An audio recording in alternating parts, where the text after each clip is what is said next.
Next question. From the top of the building 50-meter high, the angle of depression of the top and bottom of a tower are observed to be 30 degree and 60 degree. Find the height of the tower and distance between the building and the tower ಅಂತ ಕೇಳಿದ್ದಾರೆ. Very simple question, CBSE 2023ನಲ್ಲಿ ಕೇಳಿರೋದು. So ಇದು ಮೊದಲನೇದಾಗಿ ನಾವೊಂದು diagram ಹಾಕೊಳ್ಳೋಣ. So ಇದನ್ನೊಂದು perpendicular line ಅಂತ ಹೇಳಿ ತಗೊತೀವಿ. ಸೊ ಇಲ್ಲಿ ನನಗೆ ಇದೆ ಟವರ್ ಇದೆ. ಈ ಬಿಲ್ಡಿಂಗ್ ಹೈಟ್ ಎಷ್ಟಿದೆ ಅಂತ ಹೇಳಿದ್ರೆ 50 ಮೀಟರ್ಸ್ ಇದೆ, ಸರಿನಾ? ಇದು 50 ಮೀಟರ್ ಹೈಟ್ ಇದೆ. ಸೊ ಈ ಪಾಯಿಂಟಿಂದ ನನಗೆ ಇಲ್ಲಿ ಒಂದು ಪಾಯಿಂಟ್ ಟವರ್ನ ಟಾಪ್ನ ಇಲ್ಲಿ ತಗೋತಾ ಇದ್ದೀನಿ. ಈ ಟಾಪ್ ಪಾಯಿಂಟಿಂದ ಇಲ್ಲಿಗೆ ನನಗೆ ಈ ಎಂಡ್ ಪಾಯಿಂಟಿಂದ ಈ ಬಿಲ್ಡಿಂಗಿಗೆ ಆಂಗಲ್ ಆಫ್ ಎಲಿವೇಶನ್ನ ತಗೋತಾ ಇದ್ದಾರೆ. ಸೊ ಇದು 30 ಡಿಗ್ರಿ ಇದೆಯಂತೆ. ಸೊ ಅದೇ ಥರ ಇದ್ರ ಬಾಟಮಿಂದ ಈ ಟಾಪ್ ಆಫ್ ದ ಬಿಲ್ಡಿಂಗಿಗೆ ಆಂಗಲ್ ಆಫ್ ಎಲಿವೇಶನ್ ತಗೊತಾ ಇದ್ದಾರೆ. ಸೊ ಅದೆಷ್ಟಿದೆ ಅಂತ ಹೇಳಿದ್ರೆ 60 ಡಿಗ್ರಿ ಇದೆಯಂತೆ, ಸರಿನಾ? ಸೊ ಹಾಗಾದರೆ ಅವ್ರೇನು ಕೇಳ್ತಾ ಇದ್ದಾರೆ ಅಂತ ಹೇಳಿದ್ರೆ distance between the building and the tower. ಈ ಪಾಯಿಂಟಿಂದ ಈ ಪಾಯಿಂಟು, ಇದು ಬಿ ಪಾಯಿಂಟು, ನಮಗೆ ಮನೆ ಬಿಲ್ಡಿಂಗು ಎ ಪಾಯಿಂಟ್ ಏನು, ಸಿ ಪಾಯಿಂಟ್ ಏನು ಅಂತ ಹೇಳಿದ್ರೆ ಟವರ್, ಸರಿನಾ? ಇಲ್ಲಿಂದ ಇಲ್ಲಿಗೆ ಎಷ್ಟು ಡಿಸ್ಟೆನ್ಸ್ ಇದೆ ಅಂತ ಹೇಳಿ ಕಂಡುಹಿಡಿಯಿರಿ ಅಂತ ಕೇಳಿದ್ದಾರೆ. ಸೊ ಇದನ್ನ ಪಾಯಿಂಟ್ನ ಎ ಪಾಯಿಂಟ್ ಅಂತ ಹೇಳಿ ತಗೊಂಡ್ರೆ A B C D E ಅಂತ ಹೇಳಿ ಕನ್ಸಿಡರ್ ಮಾಡೋಣ. ವೆರಿ ಸಿಂಪಲ್, ನಾವು ಡಯಾಗ್ರಾಮ್ ಹಾಕ್ಬಿಟ್ರೆ ತುಂಬಾ ಈಸಿಯಾಗಿ ಗೊತ್ತಾಗ್ಬಿಡುತ್ತೆ. ಸೊ ನೋಡಿ, ಇದು ಹೆಚ್ಚು ಮೀಟರ್ಸ್ ಇದೆ, ನಮಗೆ ಎಷ್ಟು ಮೀಟರ್ ಇದೆ ಅಂತ ಗೊತ್ತಿಲ್ಲ. ಇದು ಹೆಚ್ಚಿದೆ ಅಂದರೆ ಆಬ್ವಿಯಸ್ಲಿ ಇದು ಕೂಡ ಹೆಚ್ಚಿರುತ್ತೆ. ಇದನ್ನೊಂದು ನನಗೆ ರೆಕ್ಟಾಂಗಲ್ ಥರ ಫಾರ್ಮೇಷನ್ ಆಯಿತು. So B C length should be is equal to D E length, ಒಪ್ಕೋತೀರಾ? ಸೊ ನಮ್ಗೆ ಅದು ಗೊತ್ತಿಲ್ಲ, ಎಕ್ಸ್ ಮೀಟರ್ಸ್ ಅಂತ ಹೇಳಿ ತಗೊಳ್ಳೋಣ. ಈ ಲೆಂತ್ ಎರಡು ಸೇಮ್ ಇದೆ. Next C D length should be is equal to B E length. C D length B E ಲೆಂತ್ಗೆ ಈಕ್ವಲ್ ಆಗ್ತಿದೆ, ಅದನ್ನ ಹೆಚ್ ಮೀಟರ್ಸ್ ಅಂತ ಹೇಳಿ ತಗೊಳ್ಳೋಣ. So A B is nothing but height of building, ಸರಿನಾ? So ಇವಾಗ ನಮ್ಗೆ ಇದೆಷ್ಟಿದೆ ಅಂತ ಹೇಳಿದ್ರೆ 50 ಮೀಟರ್ಸ್ ಇದೆ.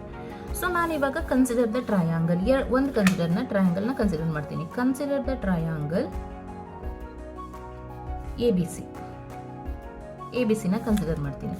ಸೊ ಟ್ರಯಾಂಗಲ್ ಎ ಬಿ ಸಿನ ಕನ್ಸಿಡರ್ ಮಾಡಿದ್ರೆ tan 60 degree will be equal to A B by B C, ಒಪ್ಕೋತೀರಾ?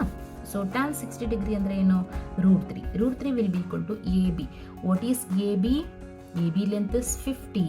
What is BC? I don't know. ಅದನ್ನು ನಾನು x ಅಂತ ತಗೋತಾ ಇದ್ದೀನಿ. So x will be equal to 50 by √3 meters. So ಇದು ಯಾವ ಲೆಂತ್ಗೆ equal ಆಗುತ್ತೆ? ಆಬ್ವಿಯಸ್ಲಿ BCಗೆ ಈಕ್ವಲ್ ಆಗುತ್ತೆ, BC DEಗೆ ಈಕ್ವಲ್ ಆಗುತ್ತೆ, ಸರಿನಾ?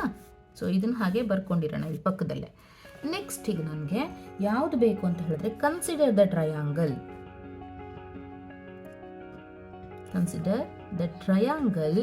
ಯಾವುದನ್ನು ಕನ್ಸಿಡರ್ ಮಾಡ್ತೀನಿ ನಾನೀಗ?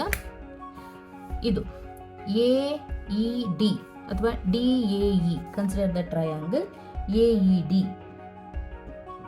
ಟ್ರಯಾಂಗಲ್ನ ಕನ್ಸಿಡರ್ ಮಾಡಿಕೊಂಡ್ರೆ again tan 30 degree will be equal to ಏನು ಬೇಕಾಗುತ್ತೆ ನನಗೆ? A E divided by E D, ಹೌದಲ್ವಾ? ನೋಡಿ ಇಲ್ಲಿ ಎ ಇನ ಹೇಗೆ ಬರಿಬೋದು ಅಂತ ಹೇಳಿದ್ರೆ ಎ ಬಿ ಮೈನಸ್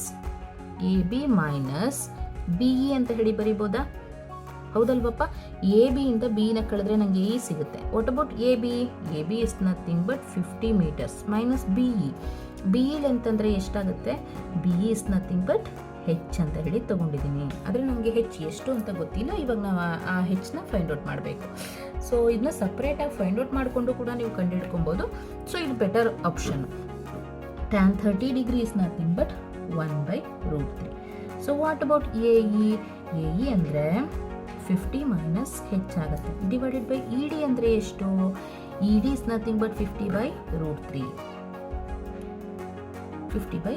ಸೊ ಇದನ್ನು ನಾನು ಕ್ರಾಸ್ ಮಲ್ಟಿಪ್ಲಿಕೇಶನ್ ಮಾಡ್ತೀನಿ, ಈ ಕಡೆ ಶಿಫ್ಟ್ ಮಾಡ್ತೀನಿ. ಆಗ 1/√3 ಇಂಟು 50/√3. ಸೊ ಇದನ್ನು ಪೂರ್ತಿ ನಾನು ನ್ಯೂಮರೇಟರ್ ತೊಗೊಂಡು ಹೋಗ್ತಾ ಇದ್ದೀನಿ. ಸೊ ಅವಾಗ ನನಗೆ ಏನಾಯಿತು ಅಂತ ಹೇಳಿದ್ರೆ 50 ಮೈನಸ್ ಹೆಚ್ ಬಂತು. √3 into √3 whole square. Square root 2 cancel, 50 minus h ಆಯಿತು. So 50/3 which is equal to 50 minus ಹೆಚ್ನ ಈ ಕಡೆ ಕಳ್ಸೋಣ, 50/√3 ಆ ಕಡೆ ಕಳ್ಸೋಣ. So h is equal to 50 minus 50/3. So H will be equal to 50 into LCM ತೆಗೆಯೋಣ, ಏನೂ ಇಲ್ಲ ಅಂದರೆ ಡಿನಾಮಿನೇಟರಲ್ಲಿ 1 ಇರುತ್ತೆ. 150 ಮೈನಸ್ 3 ಈ ಕಡೆ ಮಲ್ಟಿಪ್ಲೈ ಆಗುತ್ತೆ, 50/3. So H will be equal to 100/3 ಆಯಿತು. ಸೊ ಹಾಗಾದರೆ ಹೆಚ್ ಇಸ್ ಈಕ್ವಲ್ ಟು ಏನು, ಡಿವೈಡ್ ಮಾಡೋಣ. ಸೊ 3 1s 3 3s 9 ಮತ್ತು 10 ಉಳ್ಕೊಂತು, ಅಗೇನ್ 3 3s 9 ಮತ್ತು 10 ಉಳ್ಕೊಂತು. So h is equal to 33.33 metres. ಹಾಗಾದರೆ ಬಿಲ್ಡಿಂಗ್ ಹೈಟ್ ಎಷ್ಟಿರುತ್ತೆ ಅಂದರೆ 33.33 ಮೀಟರ್ಸ್ ಇರುತ್ತೆ. ನೆಕ್ಸ್ಟ್ ಕ್ವೆಶ್ಚನ್ನು,